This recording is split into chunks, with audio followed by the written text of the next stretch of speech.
We need immediate payment of all salaries owed us since January 2025.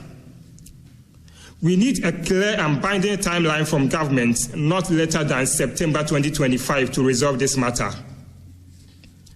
We need transparency and accountability in handling our financial clearances. This is not just about money.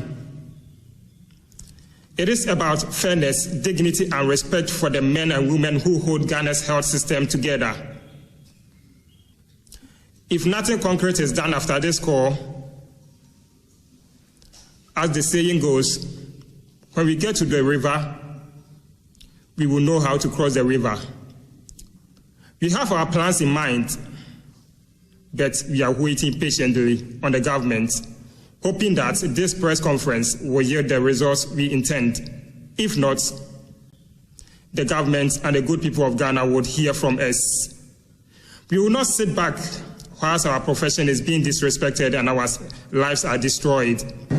Ghana for Monsorio, Choboy, yeah, Choboy, yeah, Yaniabre, Yaniabre, Yaniabre, Yaniabre, Ghana for Monsorio. Now is the time to speak for your. Yeah, so that's a group of nurses in the Ashanti region who say that for 8 months they've been working without pay, and it has, worsened their condition as far as their ability to pay rent, to buy food, and even take care of basic needs are concerned. Well, apparently, they say they were granted clearance by government. However, despite this clearance being given, not a pesewa has hit the account. Yet, they've been working for free for the state. Now, joining me on Zoom is one of the conveners of this group. They call the group Concerned Unpaid Nurses in the Ashanti region, and I've got Mr. Takyiah, hope I got the name right, Mr. Kwadwo Takyiah, who is the convener of the coalition. He joins me via Zoom now of Unpaid Nurses, Kwadwo Takyiah. Stephen, good morning. Thank you very much for joining us this morning. I hope you can hear me clearly. Stephen, if you can unmute yourself. All right, I can hear you clearly. Good morning, sir, and thank you very much for the time. Yeah, wonderful. So your group is Coalition of Unpaid Nurses and Midwives. First of all, how did you come about this group? Which group is this? Thank you very much for this question. So when you hear of Coalition of Unpaid Nurses and Midwives, we are a group of nurses and midwives, professional ones, of course, totaling around 7,000 in Ghana. And we came about this group this year, 2025. And the main motive behind we bringing out this group was for the people of Ghana, the leaders in Ghana, to hear our voices, because as the saying goes, 2 heads are better than one. For a broomstick, when you take only one, it breaks, but when you combine them, they do not break. We have been given financial clearance. That was in August 2024. We were opening the Ministry of Health portal for us to go and fill in our details. And subsequently, we were being posted to the various health facilities across Ghana to go and serve Mother Ghana. And since December 2024, some of our colleagues assumed duty. Most of us assumed duty in January 2025. But from January 2025 to date, out of the 13,500 nurses and midwives that were posted, only 7,000 have been paid. The remaining 6,500, the message we are getting is our financial clearance has expired. Meanwhile, we were all given the same financial clearance on the same date. So how possible can some people have theirs expired, but then others will get their pay? We have made the necessary follow-ups. Not long ago, on the 28th of July, 2025, our group, that is the Ghana Registered Nurses and Midwives Association leadership, joined some of our members to stage a meeting with the Ministry of Health. That was with the Chief Director and some representatives from the Labour Department. And they attested to the fact that our clearances have expired. So they have written to the Ministry of Finance for the clearances to be extended. But we did not sit. On the 4th of August, we moved to the Ministry of Finance to make follow-ups. But the message we got from there, we were not happy at all. Apparently that currently the government is tight financially, and there is an ongoing national activity that is the payroll audit. So when they are done with that and they've been able to clear the payroll, then probably they will find a space and put us there. Meanwhile, we've served tirelessly in the country for 8 to 9 months, so we need the government and the people of Ghana to speak for us. Stephen, first of all, you mentioned that, so you are part of some 13,000 people that received financial clearance in August 2024, right? Yes, and I have all official documents to prove that. And subsequently, some of them were posted in December, some in January. This is the entire group of 13,000 people. And of that group, at least about half of them are receiving their pay, yet the remainder of which you are a part are not receiving their pay. And the reason is that your, clearance has expired. What does it mean when they say the clearance has expired? What does that mean? Actually, that statement is totally new to us. We do not understand, and we do not know where they came about with that statement, because we know when they issue financial clearances, when the Minister of Finance issues, they put in all measures and to make sure that the number of financial clearances they are issuing, they have made budgetary allocations for that. And I have a document here, if I can. Yeah, if you can just give us excerpts of it. What was stated in the clearance that you got? The letter that was given to you by the ministry when you got the clearance, what was stated? Was there a timeline to it? Because the idea of an expired clearance is quite difficult to process. So, what letter have you got with you at the moment? Okay, so this one was the request Minister of Health sent to the Minister of Finance for the clearance to be issued. And apparently the Minister of Finance gave a budget of 48,707,353. That was the budget that was allocated to the 13,500 nurses that were being given financial clearance. And this letter is dated when? It's dated 13th April 2024. Okay. 13th April 2024, from the Minister of Health to the Minister of Finance. Okay. Now, which document did you receive to get the confirmation that indeed you have been picked up by the system and subsequently posted? What was the first document you received that you knew that, yes, you were part of the 13,000 people that were given clearance? Okay, so we received, first of all, a general document that was a letter from the Minister of Finance.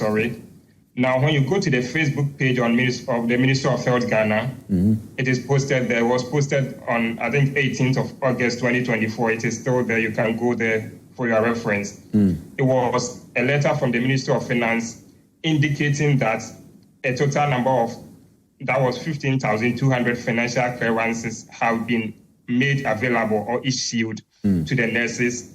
And later on, they brought another letter indicating that out of the 15,200, 13,500 have been exhausted by the nurses. So Stephen, what I want to know is that how did you personally get to know that you were part of the 13,000 people that had been given clearance? How did you personally get to know? So after those documents, I have a text message on my phone, because right after that, I got an alert that I can log onto the Ministry of Health portal. And probably if you do not have financial clearance and you go to the portal and you enter your details, it's going to give you an error. You are not going to get access to the portal. So when I got a text message, I went to the portal and I was able to create an account, logged in, I filled my details. And later on, I got a call and a message from Sunyani Teaching Hospital that the Ministry of Health has posted me there to come and serve. And as I sit and speak with you here, I have my appointment letter from the Sunyani Teaching Hospital with me here. I have my assumption of duty, which indicated I assumed duty on the 8th of January 2025. And I have my financial clearance statement with me here from the Sunyani Teaching Hospital. So I have all official documents to prove that I was legally posted. And you receive all these documents when? Can you refer to us the date specifics, especially the appointment letter? That's dated when? Okay, so the appointment letter I have with me here, dated 8th of January 2025, the Chief Executive Officer of Sunyani Teaching Hospital has appointed you, Stephen Kwadwo Takyiah, as a nursing officer with effect from 8th January 2025. So, so the appointment letter, 8th of January, right?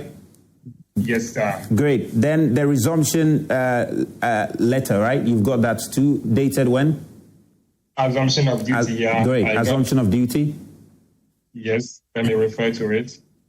So it's here with me. This is to inform you, your outfit.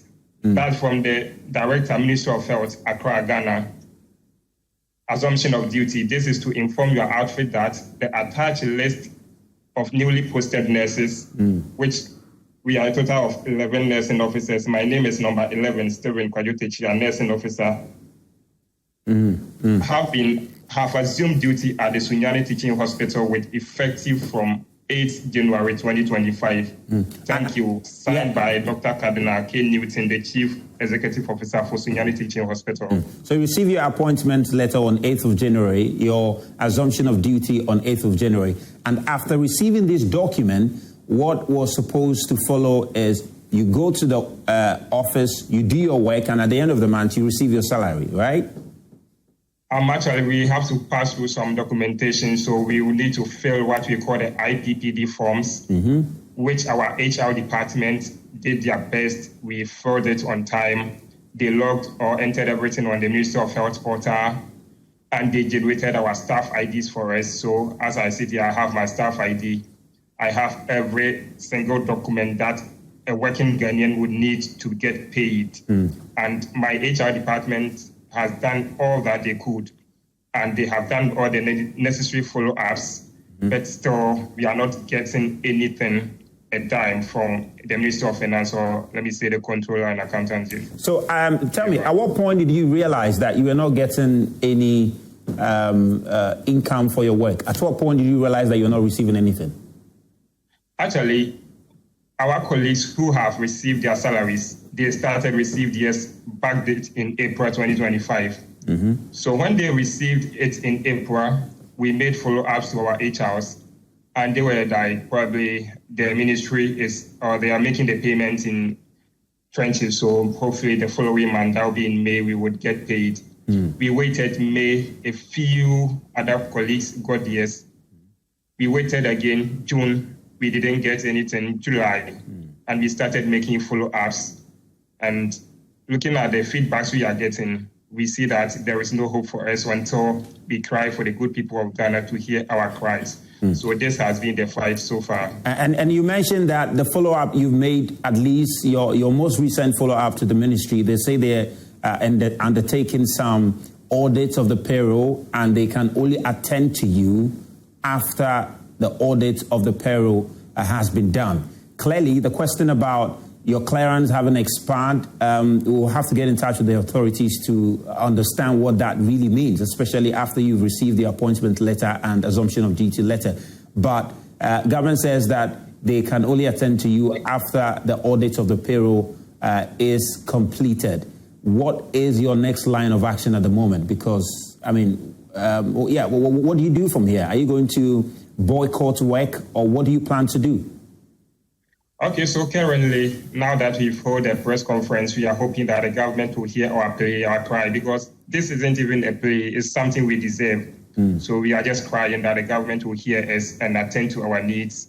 If not, actually, we have planned with my colleagues and our leadership, Ghana Registered Nurses and Midwives Association. But the next line of action, for some people not to maybe do something ahead of time to counteract or intimidate us, we want to keep it for now, but we have plans. We are not going to sit aloof for them to take us for granted. And I'm just curious, because 8 months without salary, I'm wondering how you are surviving, especially in such a time as this. How are you surviving, working for 8 months without salary? It's very sad and pathetic. Recently, MTN Ghana brought out a communique that they are going to go after people owing Qwikloans. And most people on social media were pointing hands to nurses in Ghana. And this is very sad and disgracing. Actually, personally, at times I will have to borrow money from a friend just to pay another money I owe someone. I have colleagues who are nursing mothers. Some are family men, family women, and we are actually going through a lot. Even one of our colleagues who joined us yesterday, he had a letter from his landlord that by 21st, if he doesn't settle the remaining of his rent, he's going to be evicted from the room. We are actually going through a lot. We are forcing and struggling. We don't have that state of mind to go and attend to patients. So we are pleading with the good people of Ghana to speak for us. We are pleading with the ministries, those in authority, to come in and do the needful.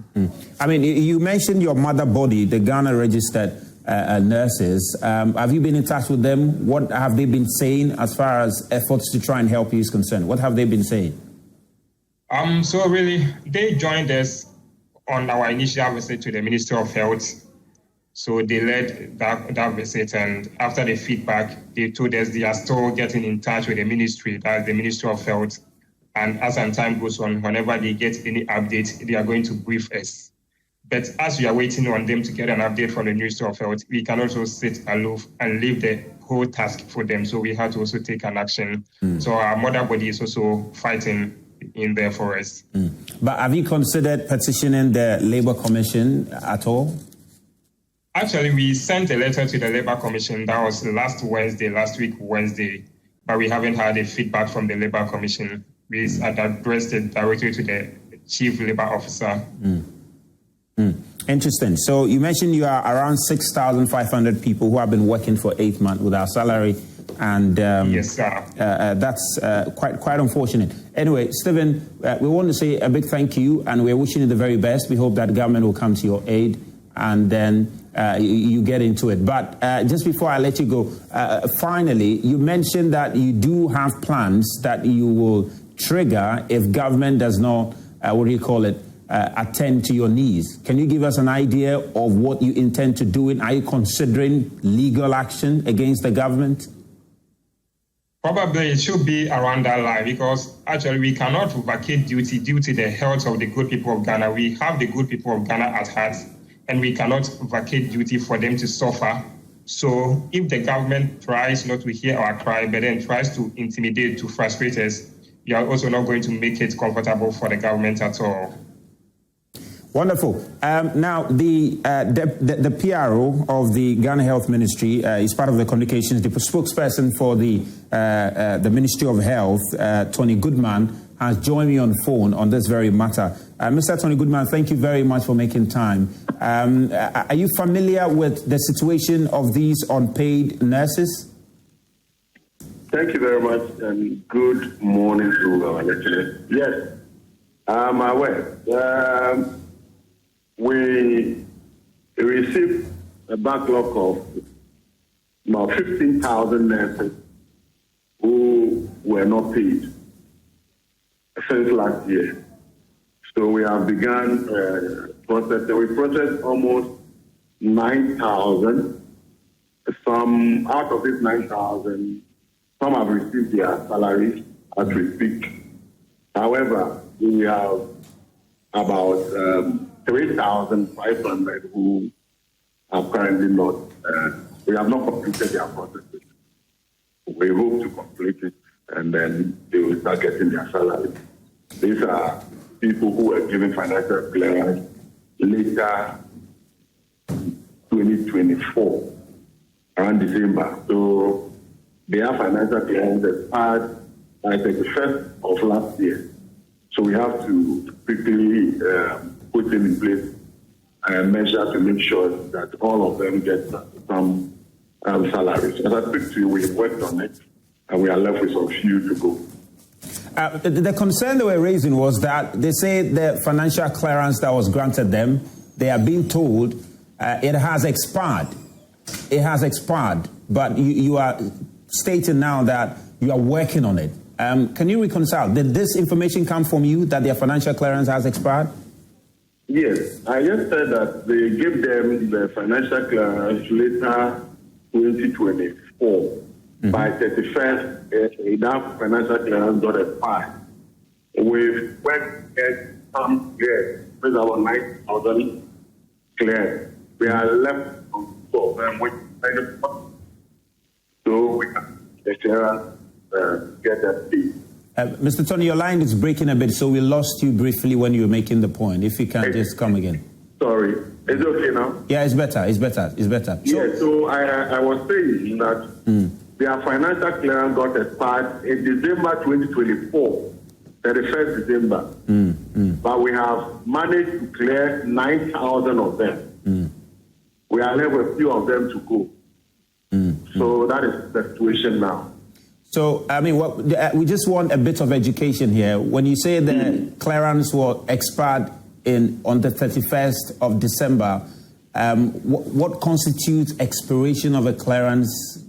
Should it not be, what do you call it? Is it time-bound? Why is it time-bound?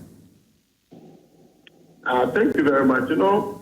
Financial clearance actually goes with a year. It also follows the financial management principles.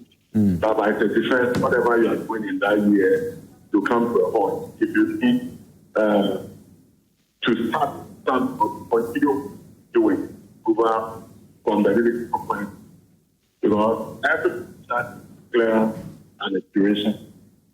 So this part is 31st. So, with change of government and all that, we have figured a new processes, which actually got the 9,000 cleared. We are in the process of clearing the rest.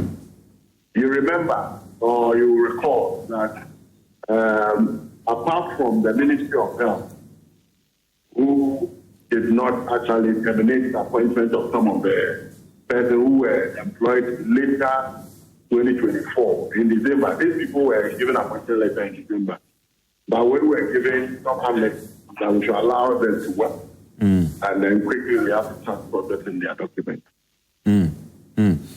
Yeah, but I mean, when the financial clearance was given in August, there was budgetary allocation made for them. So one is wondering why that clearance went on to expire. But then you also say that you are in the process of attending to the remaining individuals. It's been 8 months. They've worked without pay, and they say they are struggling to survive. When should they expect something? Because 8 months without pay, Mr. Goodman, it can be very challenging. Very, very, it is. So the issue should be, how come that they work for those years without financial clearance? Because if you are mentioning again, the financial clearance expired in December. So during those periods, what happened? You see, that is actually the issue. We should rather be commending what has happened. That 9,000 of them has get. It's our system work. You cannot, within a period, process people who you have sent to maybe northern region, northeast, western north, get all their documents within the same time and process. Some came in earlier, and then those ones were processed and cleared. We agree that it is not a good thing to be working for 8 months without salary. We agree.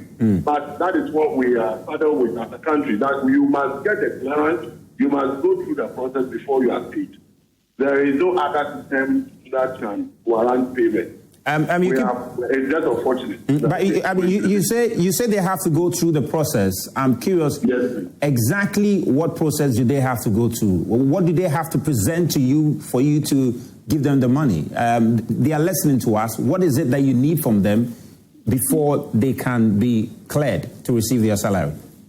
So there's a process I mentioned. That when you are recruited and given appointment letter, you go to the facility where you are posted, or in the region.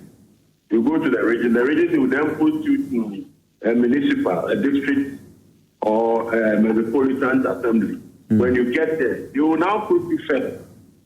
So your facility will then write assumption letter stating that you have assumed duty, and that is transmitted through the system to your headquarters, Ghana Health Service or Christian Health Association, for your salary to be processed.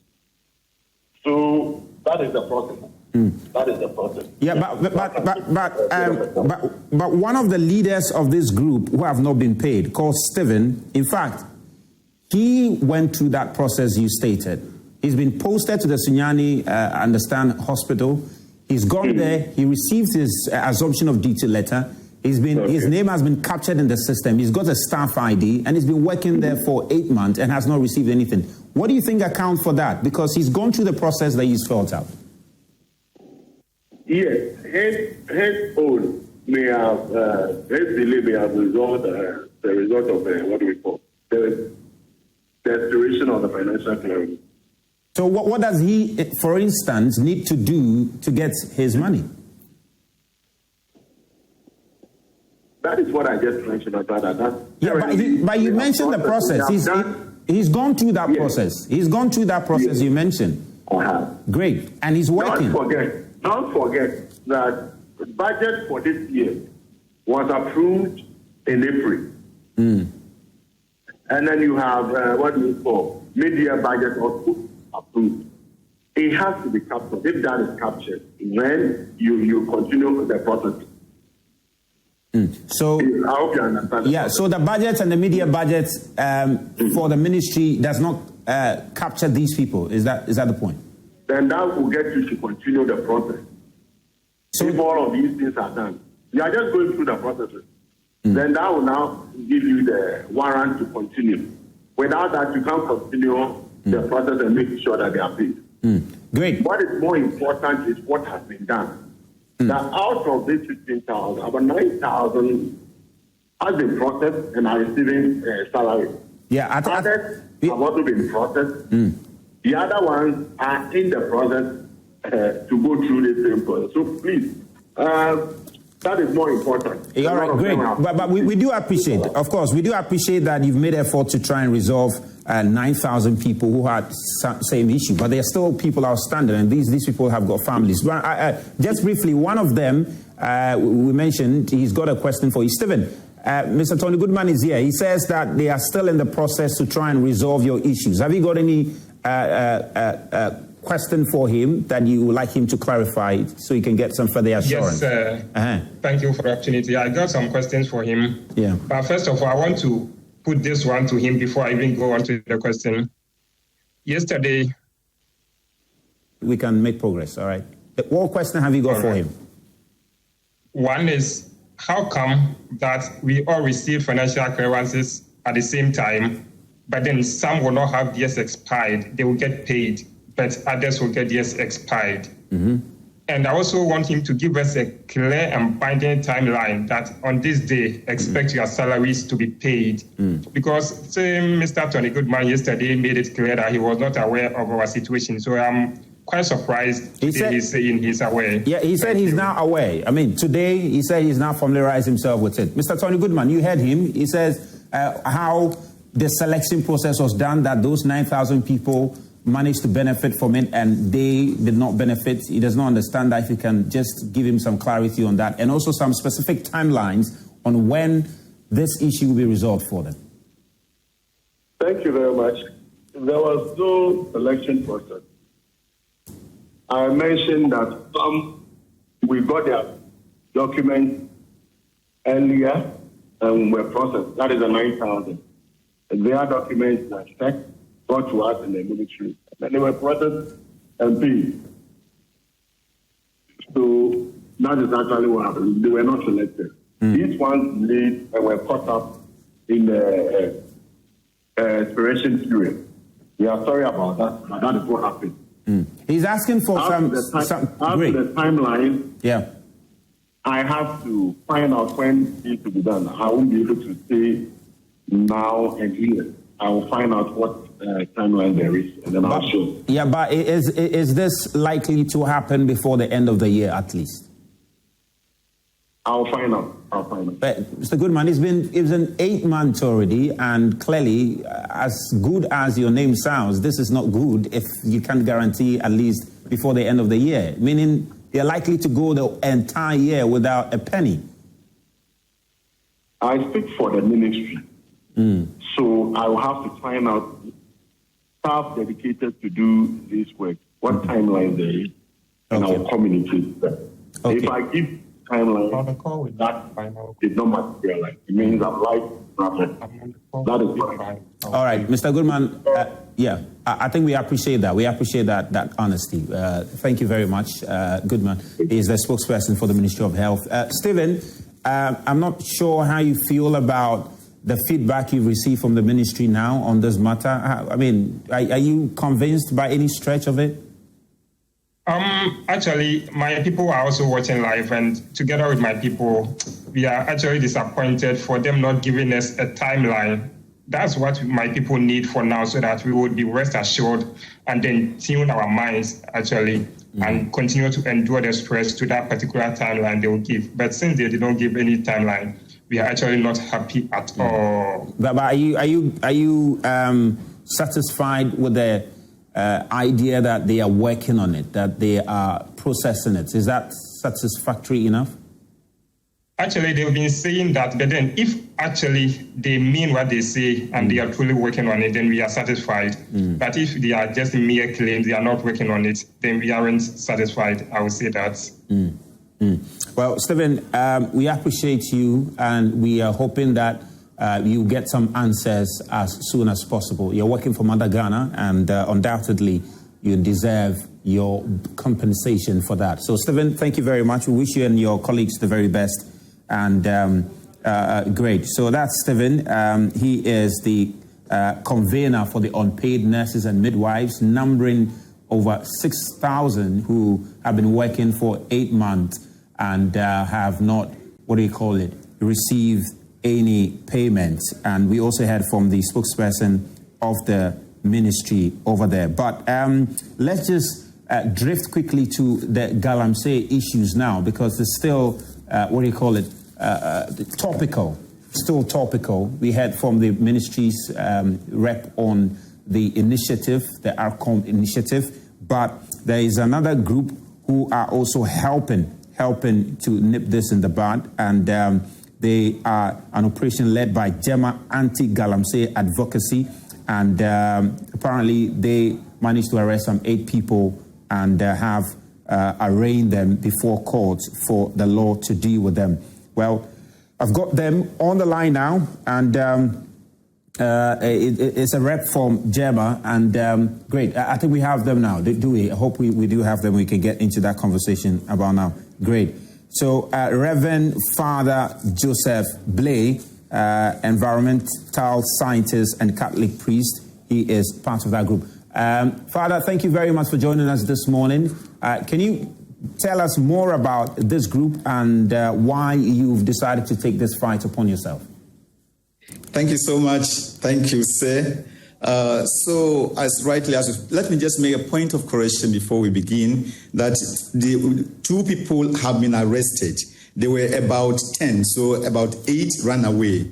So the 8 escaped, and the 2 are now in the grips of the police. So that is it. So first of all, the GEMA Anti-Galamsey Advocacy started from the advocacy that I believe in, that as a Catholic priest and then a native of the people, and from the scientific work that I have done, I could use this knowledge and then my moral authority to educate my people to stand with all strength against Galamsey activities. And in fact, since 2015 that we've been doing this advocacy, and thanks be to God, almost all the surrounding towns from Enchi all the way to Elubo, that is about 72 kilometers stretch, all the towns there have devastated their land, polluted their rivers, apart from GEMA, who have really espoused and embodied and accepted this concept that they have work to do. They have been cocoa farmers, they produce food, they do everything. So even the youth are saying, don't bring us this Galamsey. We don't want our waters to be destroyed. We don't want our children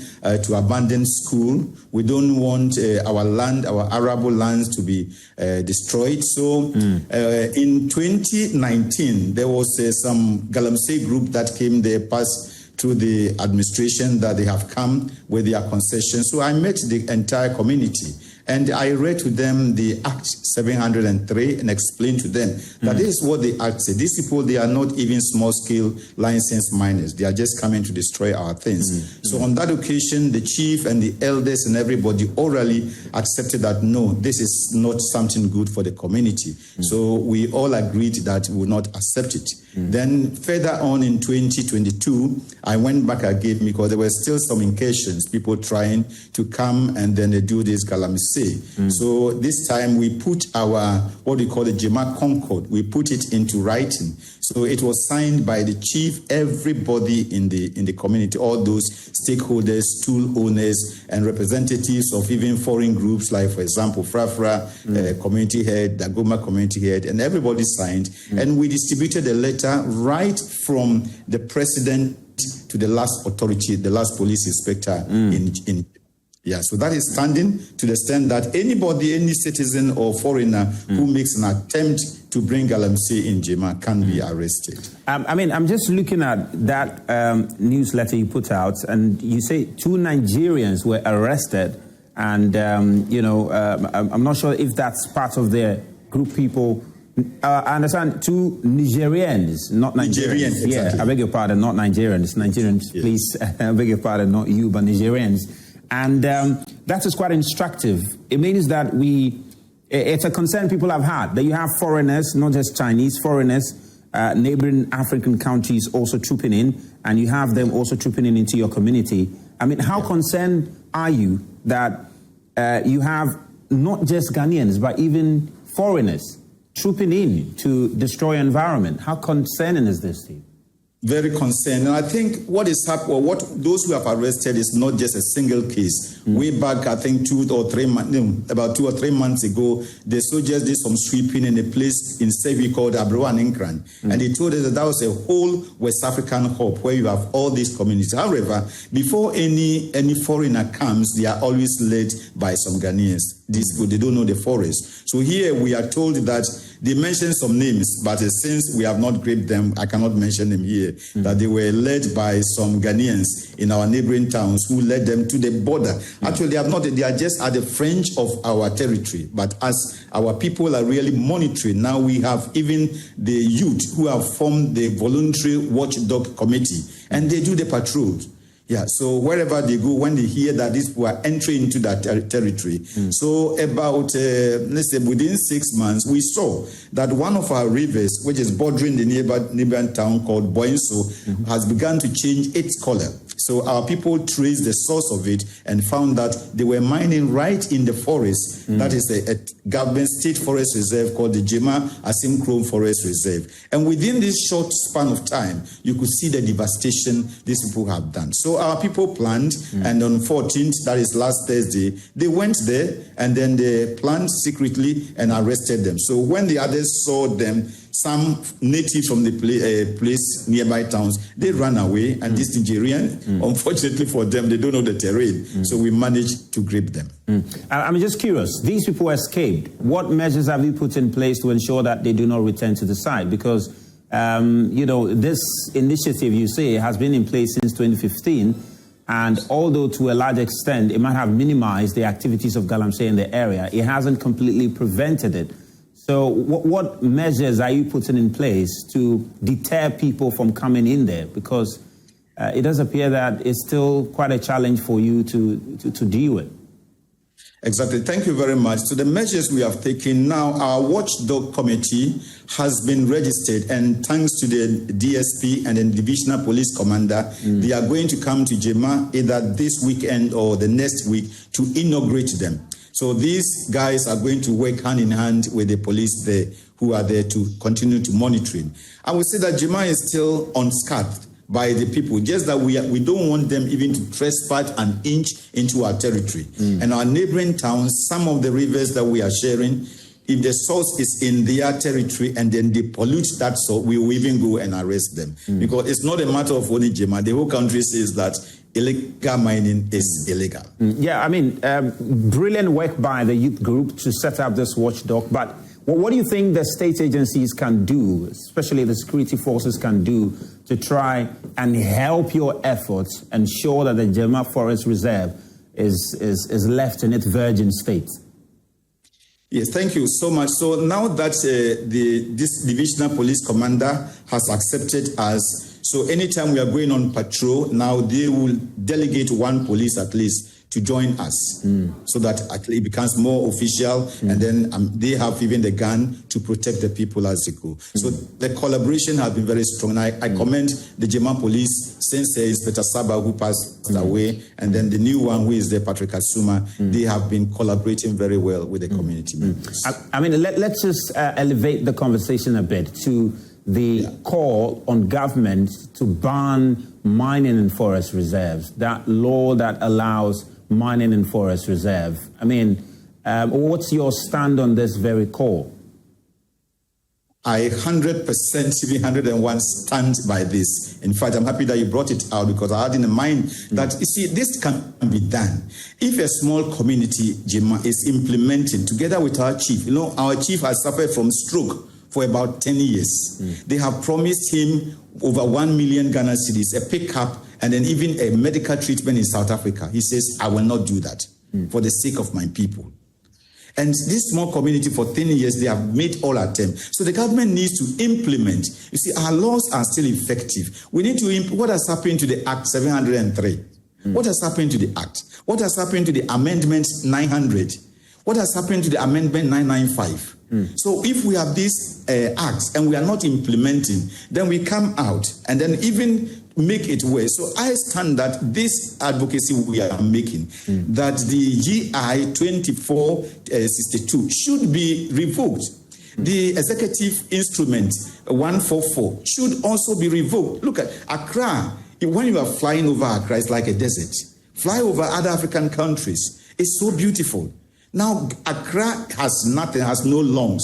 And we are told that the trees are the lungs of Accra. So something that even a foreigner, even a colonialist, 1928 said Gordon Gorgesbeck, reserve this Achimota forest, and then our own people, we come to destroy it. So that EI 144 should be revoked. And we asked the president, LI 2462 should be revoked. The president promised us. And even once they came into government recently, Sami Jamfi promised that this is going to be revoked soon. Akujato has promised it's going to be revoked soon. How long are we going to be deceived? So it's time now. And when we are saying that even the emergency, the state of emergency, it is overdue.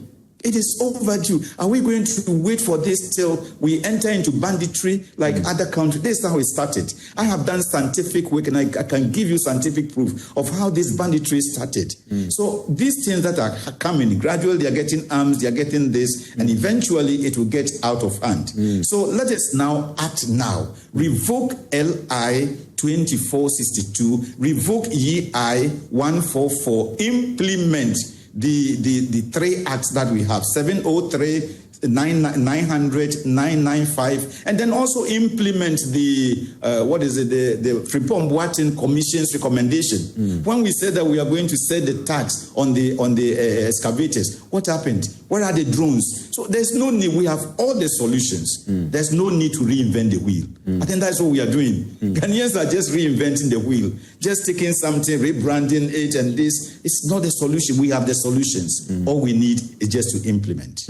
I mean, I'm just curious, especially on the back of the tragic incident that happened. It does appear that, especially we heard from the foreign minister, I think that was sometime last week, Friday or Thursday, where he indicated or gave a hint that the president, John Mahama, particularly in the back of the tragic incidents and the loss of lives in that helicopter crash, is going to take a more stringent approach in the fight against illegal mining. He indicated that in his engagement with the press, I think right after a meeting with the president. I mean, is it your position that a renewed fight against illegal mining by government must involve a declaration of the state of emergency, revocation of mining in the forest reserve, and what else? Exactly. So there must be the declaration of the state of emergency as soon as possible. in order to really scrape everything about Galamsey, in order to clean the system and then reinstall. And then ICC, if we have acted on this, we could have saved so many lives. It's so sad that today the whole country is shaking because we have 8 very strong nation builders. But I always say, can we also recall how many people have died in this Galamsey? How many policemen have died in pits? Soldiers have died in fight. Children, students, youth have been caved in. Children, in my research, there were 2 children belonging to a mother. They were playing football. The ball fell into the pit. The other boy thought that the brother was drowning. He went to save the brother. The 2, one day, one mother lost the children. And if we are able to list all these things, you see that we are facing a natural crisis, that it needs a state of emergency. Then, secondly, if we have any recommendation or any commemoration of these fallen heroes, as we call them, for me, the commemoration we can give them is the implementation. Build a monument and write on it implementation of Act 703, implementation of Amendment 900, implementation of Amendment 995, and then also revocation of ELI 2462, revocation of EI 144. For me, this is the national emolument that we can give to these people if we want to honor them. It's very good we have set education fund for the children, but these children are going to drink from the cobra that is destroyed. You know, research has said that the water we are drinking in Ghana, it is not even wholesome for human consumption. So these children that we are educating with very high state funds, they are drinking the same. They are eating the same cassava. You don't know where they are going. So what will be the purpose of this education fund if they catch a disease, which at the end of the day, we may use the money to treat even kidney diseases? What do we get from it? So we can save a stitch in time, saves 9. If we have done this, probably this helicopter crash wouldn't have happened. There wouldn't have been any need to go and rebrand community mining. We don't need community mining. The land is already devastated. Why do we go and then issue new licenses to destroy the little that is left? And Father, just briefly, you just touched on rebranding of the community mining. Government says it's much more than that, and this, they believe, is going to help sanitize the mining among locals in various communities in our country. And is it your position that this initiative is not, what do you call it, a good one? It's not a good one. It is just a rebranding. For me, it's just a rebranding. You think it will not be effective in sanitizing the mining? How is it going to be effective? Our problem in Ghana is implementation and monitoring of laws. But that's what they say they want to do. They say they are going to intensify the supervision, the enforcement of the laws when it comes to. So why don't mining. we first, my point, why don't we first enforce and clean the small-scale mining system? So let us now clean all those who have genuine licenses and ensure that are they mining according to stipulations. So when we have done that, that one we have already cleared. But already there is mess, and we are going to we are going to create a new mess, which we will not even have the capacity to clean. The police are doing very well. They are not even resourced. So let's resource them and make sure nobody is saying that we shouldn't mine. If we are mining, let us clean the system. We have a lot of good small-scale mining. Let's make sure that are they mining according to stipulations? Are they having the retaining walls? Are they having their own water? Even our Act 703, there is a loophole there. In my research, I came out that we say miners should have permission to use water.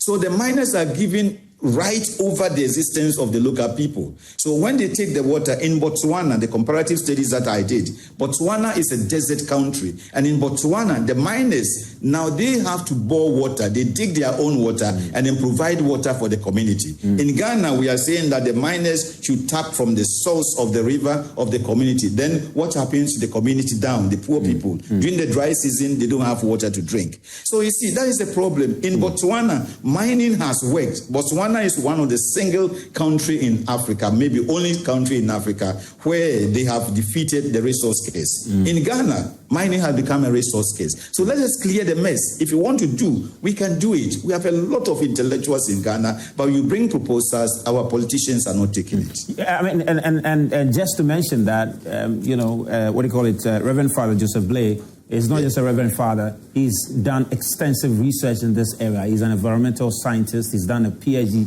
thesis as far as Galamsey is concerned. So he's a man who is very versed and well researched in this area. And Doc, if I can also call you Doc alongside calling you Father, you talk about that this initiative government has rolled out and how they are hoping it can help sanitize the system. Among the things they've mentioned this initiative will do is provide a specific place for the washing of the gold so that it does not look scattered. Likewise, they're going to have a specific area where these individuals are going to engage in the mining.